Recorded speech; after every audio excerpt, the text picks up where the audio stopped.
किस्त 37 का आगाज वहीं से होता है जहां आयला ने एक चौंका देने वाला फैसला लिया था, खुद को चुनने का। यह फैसला बज़ाहिर मजबूत लगता है, मगर उसके पीछे छुपी तन्हाई और दर्द इस किस्त में खुलकर सामने आता है। आयला अब एक नई जगह पर अपनी जिंदगी को संभालने की कोशिश कर रही होती है। वो खुद को वक्त देना चाहती है, अपने जज्बात को समझना चाहती है, लेकिन माजी की यादें उसका पीछा नहीं छोड़ते। कभी अवन की खामोश मोहब्बत याद आती है, तो कभी एहतिशाम के अधूरे वादे उसे बेचैन कर देते हैं। दूसरी तरफ अवन शदीद टूट चुका होता है, मगर वो अपनी तकलीफ को जाहिर नहीं होने देता। वो अब भी यही सोचता है कि शायद आयला को वक्त चाहिए, और वो इसका इंतजार करने का फैसला करता है। इसका किरदार इस किस्त में और भी गहरा हो जाता है। एक ऐसा शख्स जो मोहब्बत में हार कर भी मोहब्बत को नहीं छोड़ता। एहतिशाम का हाल उससे मुख्तलिफ होता है। वो आयला के फैसले को मानने के लिए तैयार नहीं होता। उसके अंदर एक बेचैनी और जद्द पैदा हो जाती है।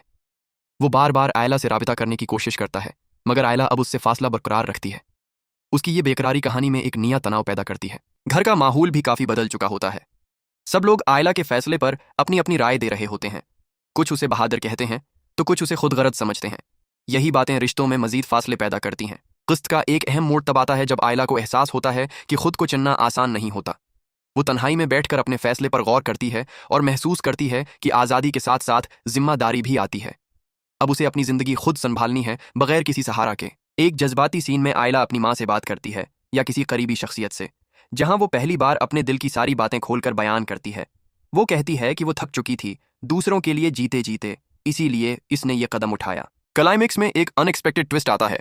अवन आयला से मिलने आता है, लेकिन इस बार वो उसे वापस लाने नहीं, बल्कि सिर्फ ये जानने आया होता है कि आया वो ठीक है या नहीं। उसकी ये सादगी और खुलूस आयला के दिल को छू जाता है। दूसरी तरफ एहतिशाम एक ऐसा कदम उठाता है जो सबको हैरान कर देता है। वो आयला की जिंदगी से वक्ती तौर पर पीछे हटने का ऐलान करता है, लेकिन उसके अंदाज से लगता है कि कहानी अभी खत्म नहीं हुई। आखिरी सीन में आयला एक नए सफर की शुरुआत करती नजर आती है। वो पहले से ज्यादा मजबूत, संजीदा और खुद मुख्तार लगती है, मगर उसकी आंखों में अभी भी एक अधूरापन बाकी होता है।